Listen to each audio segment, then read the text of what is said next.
ẹ̀yin ọmọ Yorùbá, ẹ̀yin ọmọ Yorùbá, ẹ̀yin ọmọ Yorùbá, ta ló kàn?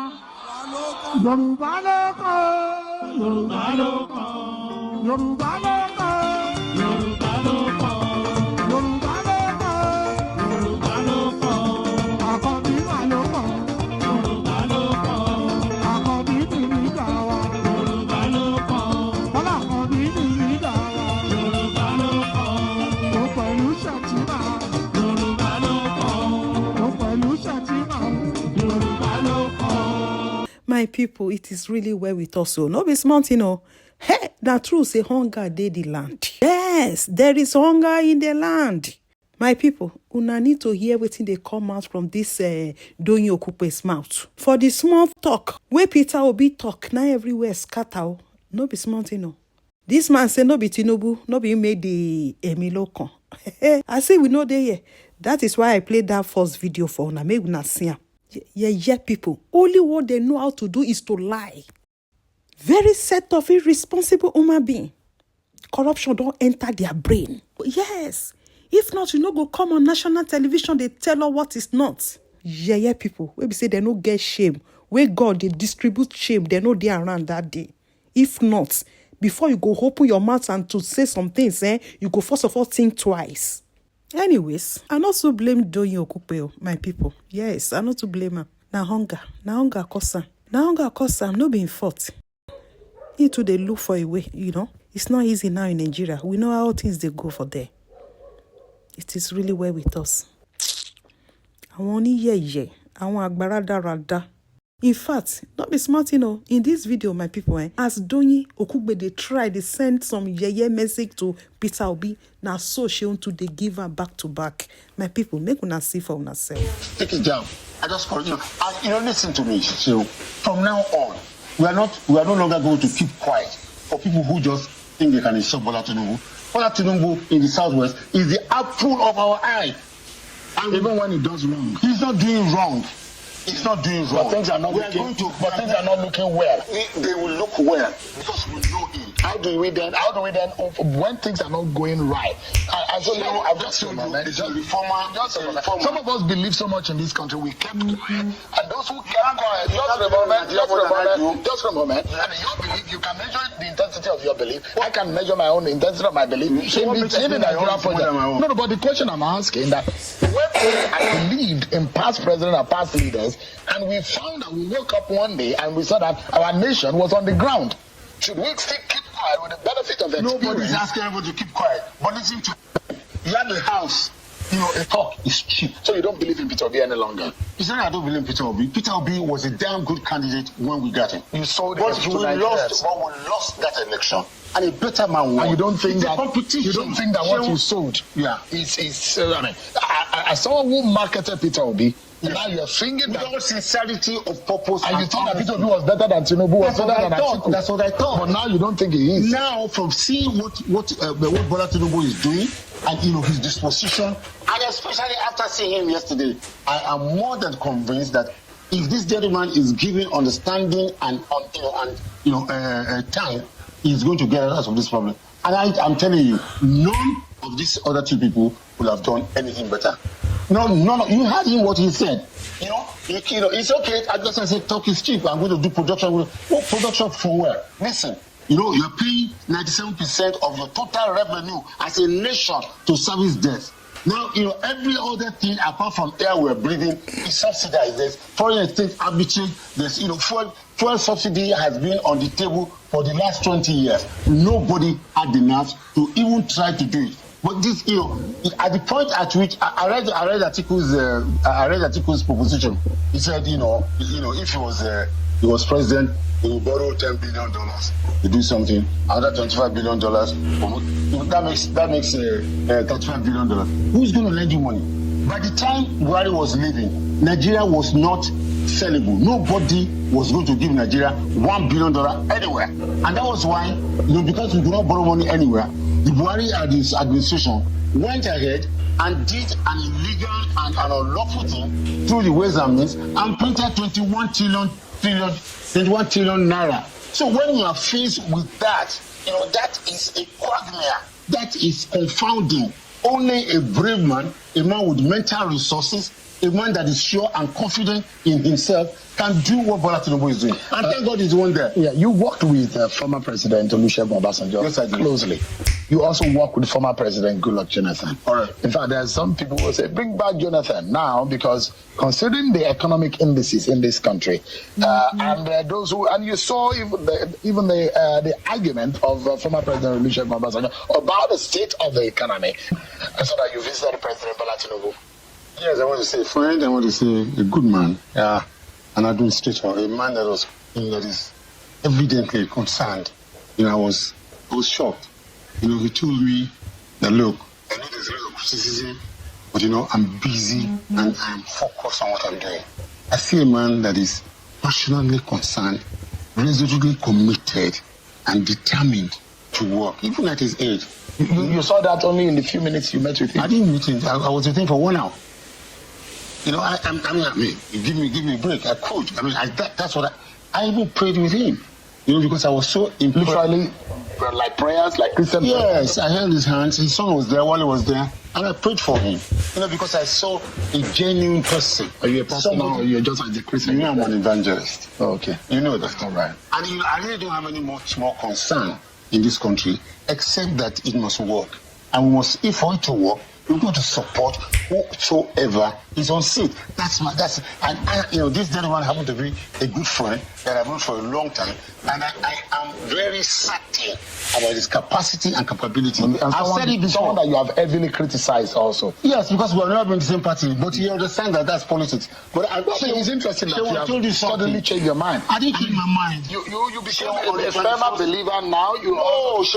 When I came out, your political standpoint. No, sir. When I came out to run for president under PDP, you will recall, on the let anybody go and check my Twitter space.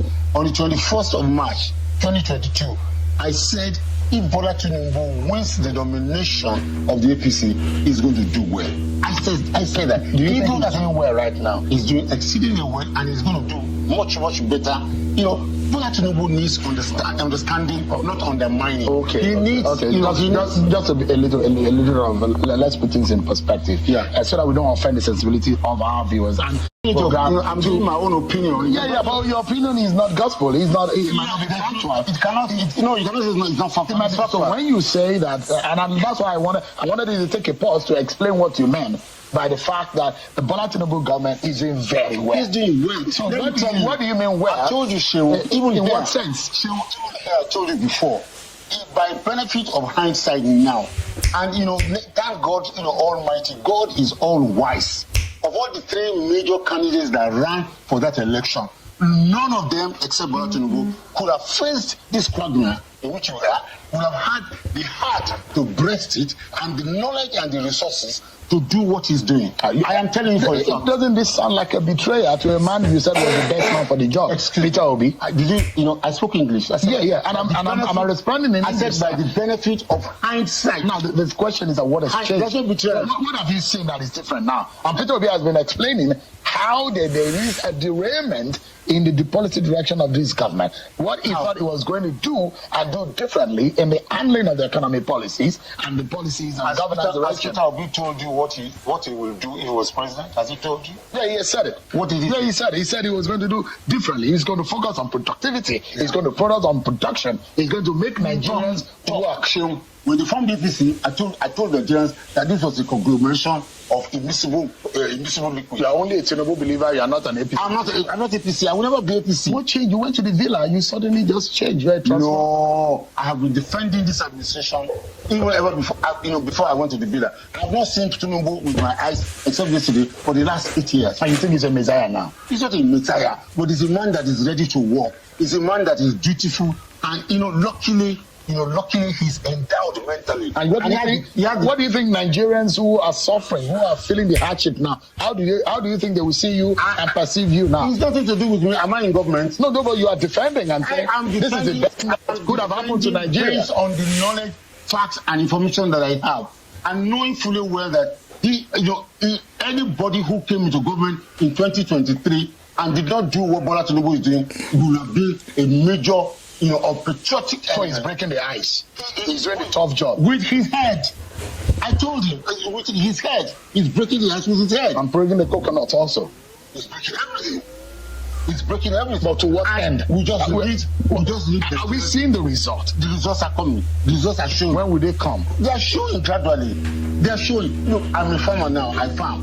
Look, even the simplest thing you do is more lucrative than medicine. Let's take a break now, Doc. After this break, so much to talk about. There is a particular statement that Dr. Okube was saying about Peter Obi. I'm wondering why he said so, and what has really caught up his mind about those kind of narrative in his line of thought. Coming back on the state of the nation and the way forward. So you are defending some of what we're seeing today in the country, and those who, for example, will say to you, Dr. Okupe, if you are saying that what we have on the ground, it's a difficult situation, the president has said, look, we breast it.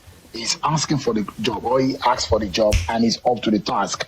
But the indices are not, and the livelihood of Nigerians, those who are going through this tough situation, are saying that this is not what they bargained for.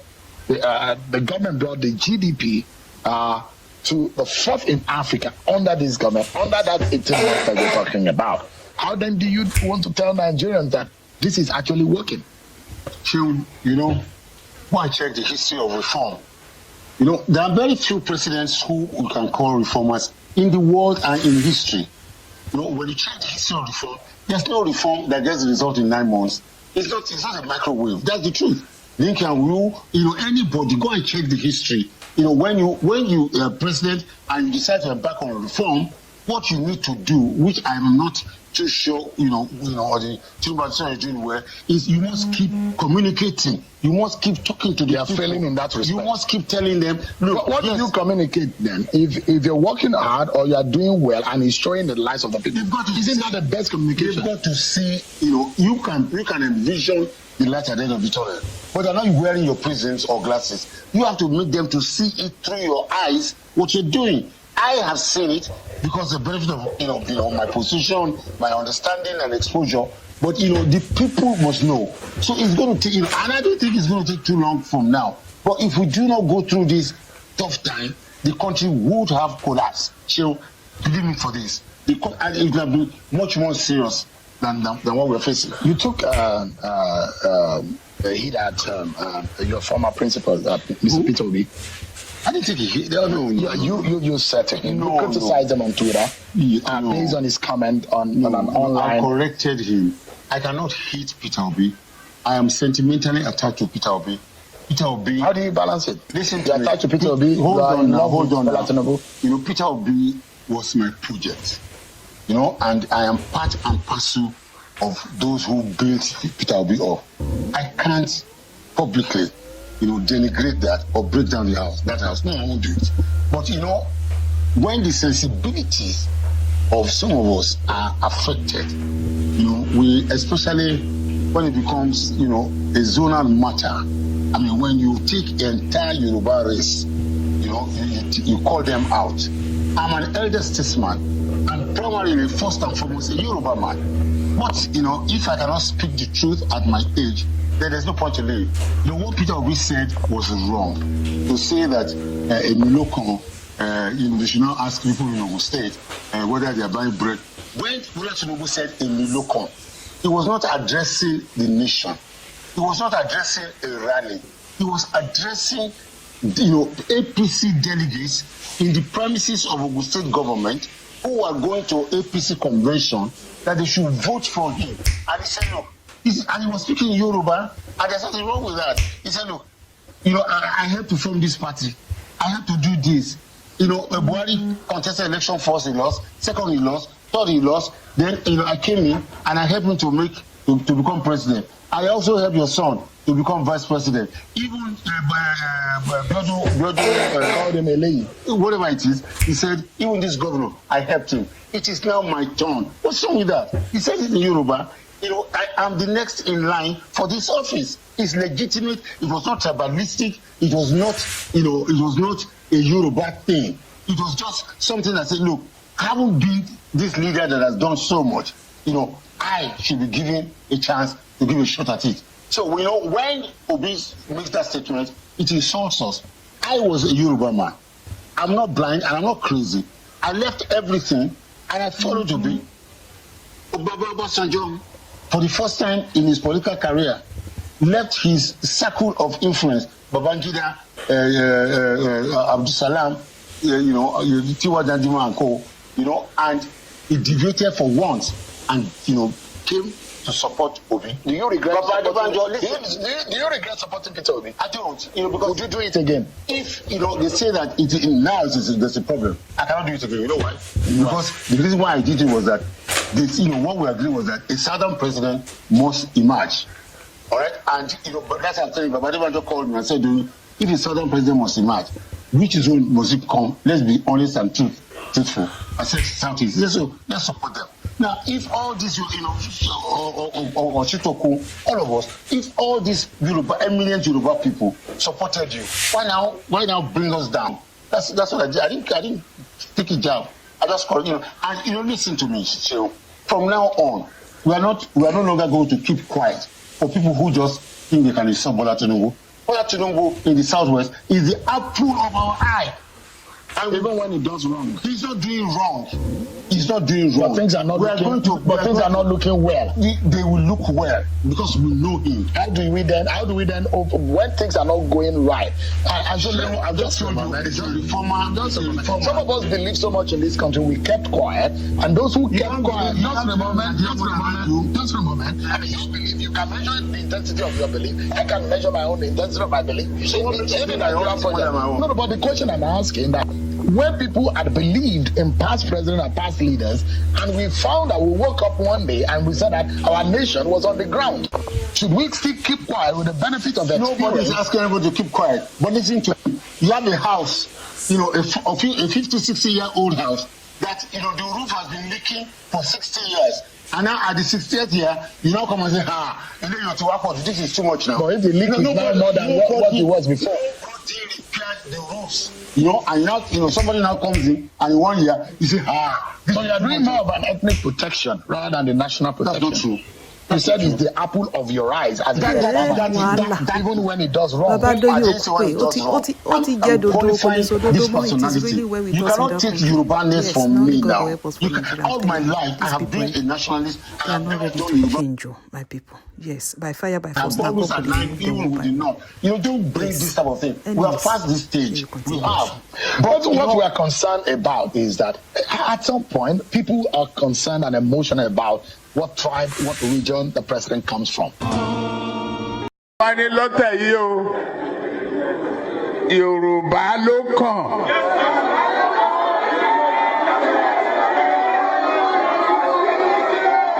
Tá a bá dẹ̀ sá Yorùbá náà, èmi ló kàn.